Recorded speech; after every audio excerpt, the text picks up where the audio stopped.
ఎటువంటి అనుచిత వ్యాఖ్యలు చేశారని సంగారెడ్డి జిల్లా పటాన్చెరు నియోజకవర్గంలోని ఇస్నాపూర్ మున్సిపాలిటీ పరిధిలో ఉన్న శ్రీ గణేష్ గడ్డ సిద్ధి గణపతి దేవస్థానంలో హుండీ లెక్కింపు కార్యక్రమం నిర్వహించారు. దేవాదాయ శాఖ ఇన్స్పెక్టర్ వి రంగారావు పర్యవేక్షణలో జరిగిన లెక్కింపుల్లో 97 రోజుల హుండీ ఆదాయం 29,72,351గా నమోదైంది.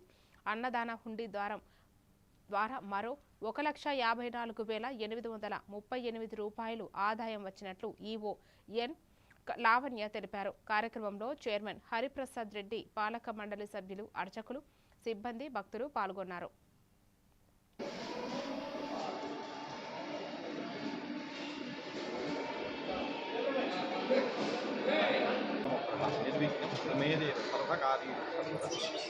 మన గణేష్ గడ్డ గ్రామ ఉద్దానం మండలం పటాన్చెరు సంగారెడ్డి జిల్లాలో స్వయంభూగా వెలిసినటువంటి మన దేవస్థానంలో మీరు చూస్తున్నారు, ఇప్పటి వరకు చాలా అభివృద్ధి కార్యక్రమాలు జరపబడుతున్నాయి. అందులో భాగంగా మన కార్యనిర్వహణాధికారి, అలాగే ట్రస్ట్ బోర్డు ధర్మకర్తల మండలి చైర్మన్, సభ్యులు, గ్రామ పెద్దలు అందరి సహకారంతో ముందుకెళ్తున్నారు.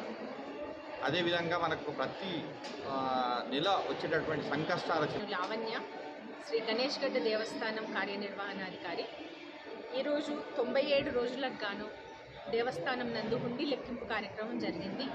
ఇటు కార్యక్రమంలో ఆలయ చైర్మన్ శ్రీ హరిప్రసాద్ గారు, దేవాదాయ శాఖ ఇన్స్పెక్టర్ శ్రీ రంగారావు గారు, ఆలయ అర్చకులు, సిబ్బంది అందరి సహాయ సహకారాలు, మా చైర్మన్, ధర్మకర్తల మండలి అందరూ కూడా కృషి ఫలితంగా హుండీ ఆదాయం ఇంప్రూవ్ అవ్వడం జరిగింది.